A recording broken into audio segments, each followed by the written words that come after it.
Assalamualaikum Ibu. Waalaikumsalam anak-anak. Gimana kabarnya hari ini? Alhamdulillah, luar biasa. Allahu Akbar. Alhamdulillah.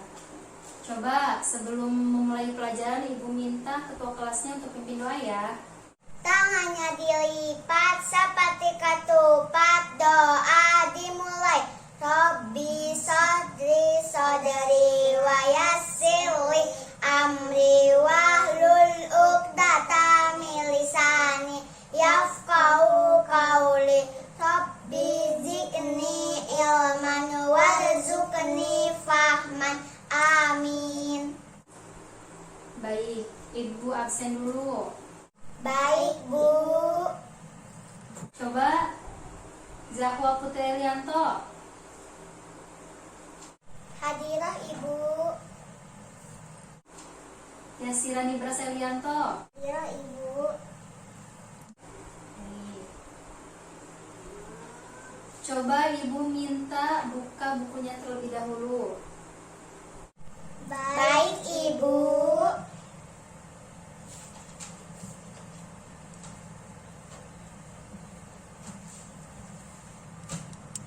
Materi yang akan kita pelajari hari ini tentang gaya dan gerak. Tentang apa tadi? Tentang gaya dan gerak, Ibu. Pintar. Nah, dengan mempelajari gaya dan gerak, kita jadi tahu bahwasannya kegiatan kita dalam kehidupan sehari-hari tidak lepas dari gaya dan gerak.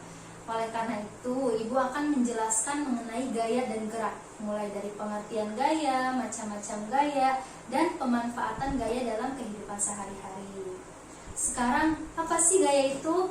Nah, gaya adalah dorongan atau tarikan yang diberikan pada benda agar benda itu bergerak. Nah, itu pengertian gaya. Dari pengertian singkat tadi, coba ada yang bisa kasih contoh nggak gaya dalam kehidupan sehari-hari? Zahwa, Ibu. Ya, Zahwa silahkan. Kalau mengayun sepeda termasuk gaya nggak, Bu? Nah, itu benar ya, itu termasuk gaya. Ada yang bisa lagi? Sira, Ibu. Buah yang udah matang jatuh dari pohonnya, Ibu. Nah, benar juga. Jadi, mengayuh sepeda dan mendorong meja itu termasuk gaya. Nah, selanjutnya Ibu akan menjelaskan macam-macam gaya. Macam-macam gaya itu ada 6. Yang pertama ada gaya otot. Gaya otot adalah gaya yang dihasilkan dari kerja otot manusia.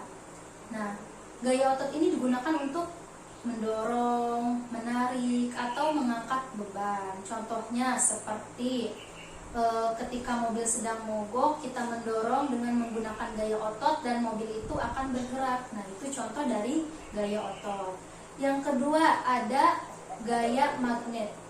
Gaya magnet adalah gaya yang dihasilkan dari adanya daya tarik magnet. Nah, contohnya seperti pemanfaatan magnet untuk mengangkat paku atau jarum. Nah, karena kan benda yang terbuat dari logam, dari besi itu pasti menempel pada magnet kan. Nah, itu adalah gaya magnet. Nah, yang ketiga ada gaya listrik. Gaya listrik adalah gaya yang timbul karena adanya arus listrik yang mengalir. Contohnya gampang, seperti lampu yang menyala karena adanya arus listrik. Nah, selanjutnya yang keempat ada gaya gesek. Nah, gaya gesek merupakan gaya yang timbul dari dua permukaan yang saling bergesekan. Nah, contohnya seperti kita mendorong kursi beroda di lantai. Nah, dengan adanya gaya, kursi itu akan mudah bergerak. Nah, itu contoh dari gaya gesek. Yang kelima ada gaya gravitasi. Gaya gravitasi adalah gaya yang timbul karena adanya daya tarik bumi.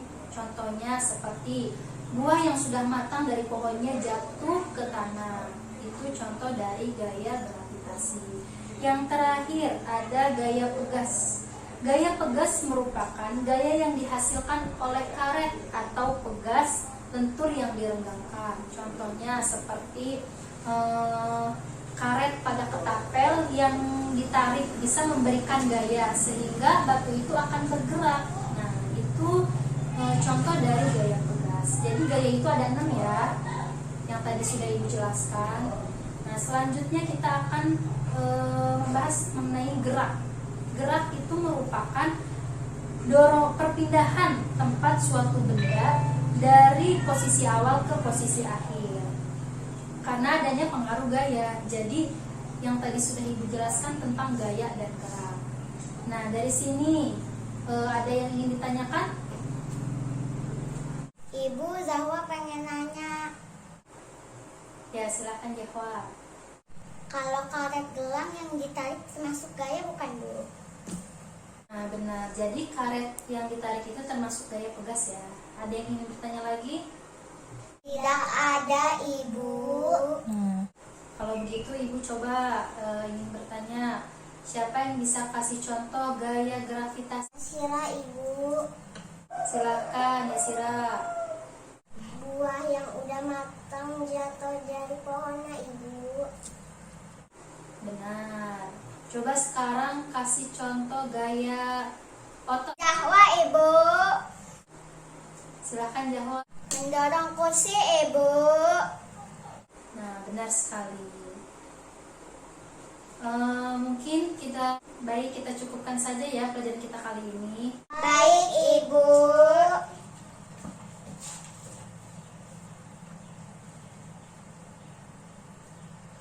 Ibu mohon maaf jika ada kesalahan ya. Assalamualaikum warahmatullahi wabarakatuh.